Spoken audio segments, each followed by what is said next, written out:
Spain تہواروں اور میلوں کے نام سے جانا پہچانا جاتا ہے۔ پھول، کتاب، گندم کا خوشہ اور محبت کے اظہار کا دن سان جووردی جوش و خروش سے منایا جا رہا ہے۔ بارسلونا سے ممتاز روہترا رپورٹ کر رہے ہیں۔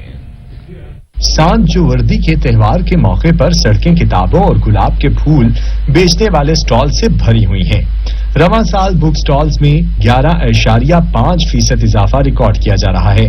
200 سے زائد بک سٹالز پر مصنفوں کی دستخط شدہ کتابیں بھی فروخت کی جا رہی ہیں۔ سان جووردی تہوار میں گلاب کے پھول کا بھی مرکزی کردار ہے۔ کتاب کے ساتھ گلاب کا پھول بھی تحفے کے طور پر دیا جاتا ہے۔ توقع کی جا رہی ہے کہ 6 ملین تک گلاب کے پھول فروخت ہوئے ہیں۔ بارسلونا میں 4100 گلاب کے سیلز پوائنٹس بنائے گئے ہیں۔ اسپین کے صوبے کاتالونیا میں اس دن کو خاص اہتمام کے ساتھ منانے کی روایت برسوں سے چلی آ رہی ہے۔ اس دن کو سال کا سب سے زیادہ محبت والا دن کہا جاتا ہے۔ صوبے کاتالونیا میں یہ دن محبت اور ادب کے حوالے سے خصوصی طور پر منایا جاتا ہے۔ روایت ہے کہ صدیوں پہلے اسپین میں ایک ڈریگن سے بچنے کے لیے ہر گھر کے خاندان کی قربانی دی جاتی تھی۔ اسی روایت کو برقرار رکھتے ہوئے ایک دن ایسا آتا ہے کہ حاکم وقت کی بیٹی کو قربان ہونا تھا۔ شہزادی بھی اس صدیوں پرانی روایت کے مطابق قربانی کے لیے ڈریگن کے مسکن غار میں پہنچی تو وہاں ایک سپاہی پہنچا اور اس نے ڈریگن کو ہلاک کر کے شہزادی کو بچایا، جس کے بعد یہ روایت شروع ہوئی۔ اس دن مختلف قسم کی ثقافتی تقریبات کا اہتمام کیا جاتا ہے۔ اس موقع پر ہم وطن جاوید مغل نے سٹال لگایا۔ حافظ عبدالرزاق صادق، محمد اقبال چوہدری اور دیگر نے پاکستانی سٹالز کا وزٹ کیا۔